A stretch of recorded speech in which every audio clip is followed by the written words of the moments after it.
Hello everyone and welcome back to my channel. तो स्वागत करता हूं आपका फिर से एक नई वीडियो में। तो आज मैंने ये सोचा कि क्यों ना आपको कुछ स्पिरिचुअल बुक्स के बारे में बता दिया जाए। कुछ ऐसी बुक्स जिनके बारे में जिन्हें पढ़कर आप एक बहुत ही अच्छी ज़िंदगी को अपना सकते हो, अपना आत्मविकास कर सकते हो, अपनी सहायता खुद कर सकते हो। और बहुत सारी चीज़ें हैं जो आपको उन आध्यात्मिक बुकों से मिलने वाली हैं। आपको आध्यात्मिकता की बुक अवश्य पढ़नी चाहिए, क्योंकि ये आध्यात्मिकता ही हमें अपने धर्म से, अपने कर्म से और अपनी नित्य क्रियाओं से जोड़ कर रखती है कि हम क्या करते हैं और क्या नहीं करते, क्या हमारा किया हुआ अच्छा होता है। ये सारी चीज़ें हमें आध्यात्मिकता ही सिखाती है। इसीलिए आज आपके सामने कुछ आध्यात्मिक बुकों का रिकमेंडेशन लेकर आया हूँ, जो आपको पढ़ने में भी बहुत इजी लगेंगी और साथ ही आप इन्हें पढ़ोगे तो आपको बहुत ही अच्छा लगेगा। आप अपने जीवन के बारे में बहुत कुछ सीख जाओगे। हाँ, श्रीमद् भगवद गीता इसमें शामिल नहीं है, क्योंकि मैंने पहले ही उसके बारे में वीडियो बना दी है और उसे लेकर एक अलग रिलेटेड वीडियो भी बनाऊंगा। लेकिन अभी कुछ आध्यात्मिक बुकें हैं जो एक बहुत ही अच्छे गुरु ने लिखी हुई हैं। वो हैं सद्गुरु जग्गी वासुदेव। सद्गुरु जग्गी वासुदेव अपनी पुस्तकों में बताते हैं कि कैसे अपने आप को आत्मविकास के रूप में ले जाया जाए, कैसे अपना आत्मचिंतन किया जाए, कैसे अपना आत्मविकास किया जाए, अपनी आत्म सहायता की जाए। हम अगर अपनी आध्यात्मिकता को समझ लेते हैं, हम अपने अध्यात्म को समझ लेते हैं, तो हमें बहुत सारी चीज़ें हैं जो प्राप्त हो जाती हैं।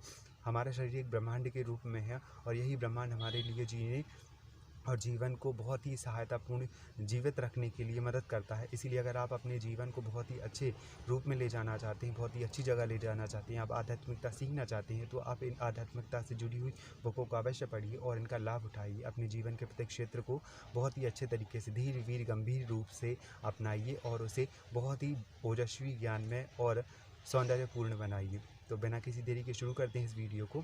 तो जो सद्गुरु जग्गी वासुदेव हैं, उनके बारे में मैं कुछ लाइनें पढ़कर सुनाऊंगा आपको। सद्गुरु एक आधुनिक गुरु, दिव्यदर्शी और एक योगी हैं। विश्व शांति और खुशहाली के दिशा में निरंतर काम करते रहते हुए सद्गुरु के रूपांतरकारी कार्यक्रमों से दुनिया के करोड़ों लोगों को एक नई दिशा मिली है। 2017 में भारत सरकार ने सद्गुरु को पद्म विभूषण से भी सम्मानित किया हुआ है। साथ ही सद्गुरु योग के गूढ़ आयामों को आम आदमी के लिए इतना सहज बना देते हैं कि हर व्यक्ति को उस पर अमल करके अपने भाग्य का स्वामी खुद बन सकता है। सद्गुरु इतनी गहराई से आंतरिक अनुभवों और ज्ञान से जुड़े हुए हैं, उतनी गहराई से सांसारिक मुद्दों से भी जुड़े हुए हैं। आध्यात्म के ऊपर सद्गुरु की दक्षता के गहन आंतरिक अनुभवों के परिणाम हैं, जिनसे वे आध्यात्मिक खोज करने वालों का मार्गदर्शन करते रहते हैं। सद्गुरु ईशा फाउंडेशन के संस्थापक हैं, जो पिछले 3 दशकों से व्यक्तिगत और विश्व के कल्याण को समर्पित एक गैर लाभकारी संगठन है। और साथ ही सद्गुरु के हर पहलू को एक उत्सव की तरह सद्गुरु जीते हैं। उनकी रुचि जीवन के लगभग हर क्षेत्र में है, चाहे वो शिल्प हो, डिज़ाइन हो, काव्य और चित्रकला, खेल और संगीत, पर्यावरण और कृषि। हर तरह की साधना में, हर तरह के पहलुओं में, हर तरह के क्षेत्र में सद्गुरु अपना योगदान अवश्य देते हैं। तो उनकी कुछ बुक्स हैं जो उन्होंने लिखी हुई हैं, मैं वही बुक्स आपके सामने रिकमेंडेशन के तौर पर लेकर आया हूँ। तो फर्स्ट बुक जो है वो है मृत्यु।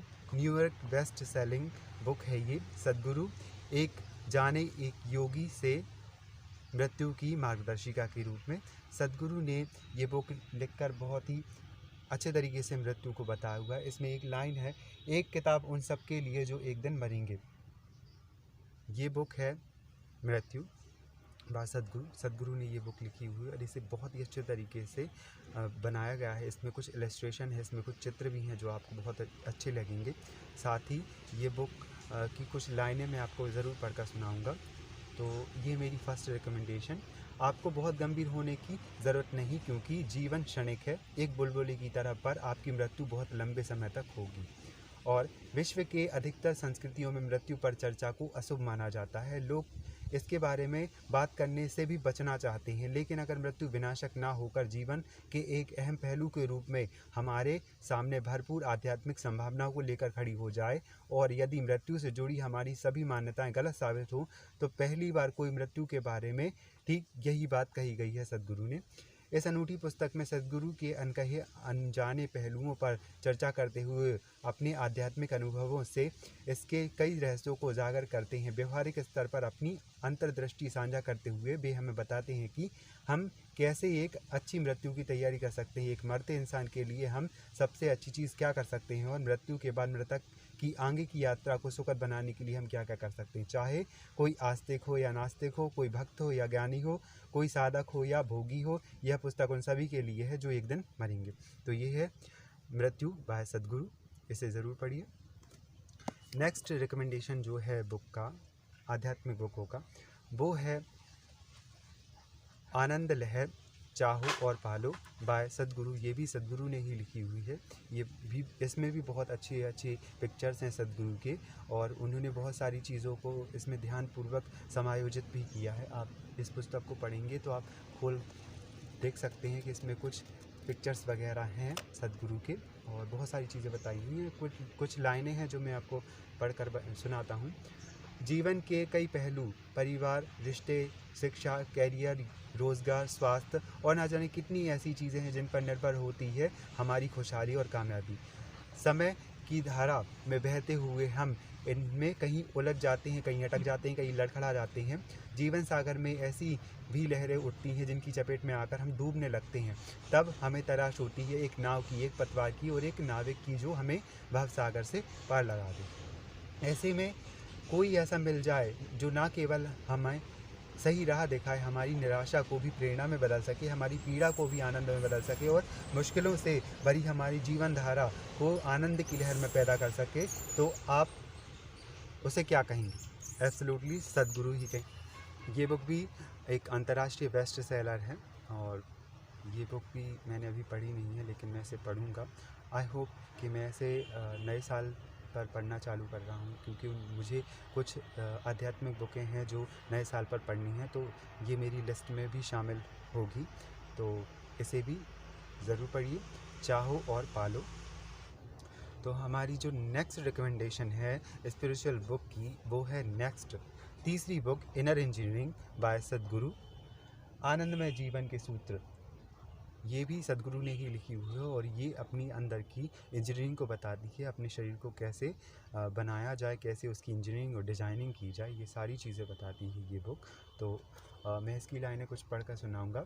इनर इंजीनियरिंग पुस्तक सद्गुरु की अंतर्दृष्टि, उनकी शिक्षाओं का एक दिलचस्प संकलन है। अगर आप वास्तव में तैयार हैं तो यह आपकी उस आंतरिक प्रज्ञा को जगाने का एक समाधान है जो ब्रह्मांड के ज्ञान को प्रतिबिंबित करता है। एक आत्मयोगी, आत्मज्ञानी और युग दृष्टा सद्गुरु एक आधुनिक गुरु हैं। सद्गुरु जीवन को रूपांतरित करने वाले अध्यात्म और योग के सारे तत्वों को साझा करते हुए कहते हैं, और अपनी ये नई क्रांतिकारी पुस्तक में वे इस भीतरी अनुभवों को इनर इंजीनियरिंग के सूत्रों के मध्य में भेंट करते हैं। इस पुस्तक में दिए गए शक्तिशाली अभ्यासों को सद्गुरु ने कई वर्षों तक विकसित किया हुआ है। ये अभ्यास मन और शरीर के को भीतरी और बाहरी ऊर्जाओं के तालमेल को लाते हैं, जिससे असीम शक्ति और संभावनाओं का जन्म होता है। इनर इंजीनियरिंग आनंद और खुशहाली पैदा करने का आपका अपना सॉफ्टवेयर है।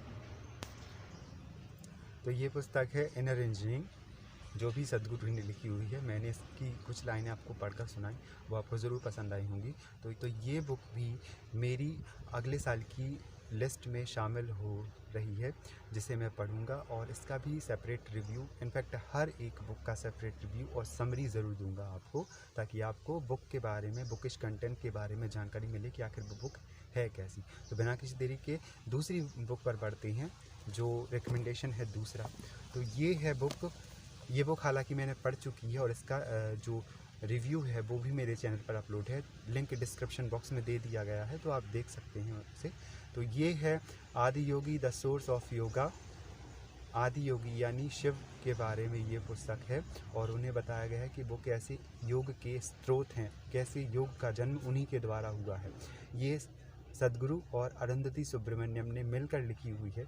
इसमें दोनों की जो बातें हैं, दोनों के जो अनुभव हैं, वो बहुत ही अच्छे तरीके से संकलित किए हुए हैं, सद्गुरु के और अरुंधति सुब्रमण्यम के। तो इस बुक की कुछ लाइनें मैं पढ़कर सुनाऊंगा। हालांकि ये इंग्लिश में है, लेकिन फिर भी मैं इसे हिंदी में आपको पढ़कर सुनाता हूँ। शिव मात्र एक शब्द या मंत्र नहीं है, शिव हमारी जिम्मेदारी है, हमारी योग्यता और हमारी लाइफ को, यानी ज़िंदगी को बहुत ही अच्छे तरीके से अपने हाथों में लेने का एक रास्ता है। शिव कैसे थे? शिव ने योग की शुरुआत की, और उन्होंने किस तरह से अपने आप को एक महायोगी बना लिया, एक आदि योगी बना लिया, आदि पुरुष बना लिया, ये सारा का सारा विवरण इस पुस्तक में है। सद्गुरु ने और अरुंधति सुब्रमण्यम ने बहुत ही अच्छे तरीके से इस पुस्तक को तैयार किया हुआ है। शिव की जो जर्नी है, जो यात्रा है, वो इस बुक में बहुत ही अच्छे तरीके से उन्होंने पेश की हुई है। तो आप इसे भी पढ़िए। आदि योगी द सोर्स ऑफ योगा, इस बुक का रिकमेंडेशन मैं आपको देता हूं, और साथ ही इसका डिस्क्रिप्शन बॉक्स में इसका रिव्यू भी आपको मिल जाएगा, तो आप इसे भी देख लीजिएगा। तो ये वो चारों बुक मेरी 2022 की रीड में शामिल होने वाली हैं, इसीलिए मैंने आपको बता दिया कि ये चारों बुक एक रिकमेंडेशन के तौर पर आप ले सकते हैं और इनसे बहुत ही ज़्यादा लाभ उठा सकते हैं। तो जब तक आप अपना ख्याल रखिएगा और बहुत सारी बुक्स पढ़ते रहिएगा। साथ ही आपको बहुत सारी वीडियोस मेरे चैनल पर अपलोड मिल जाएंगी, और अगर आपको मेरी वीडियो पसंद आई है तो आप उसे लाइक कीजिएगा और दोस्तों के साथ शेयर कीजिएगा। साथ ही मेरे चैनल को सब्सक्राइब कर लीजिएगा। तब तक के लिए मिलते हैं नेक्स्ट वीडियो में। Till then, bye.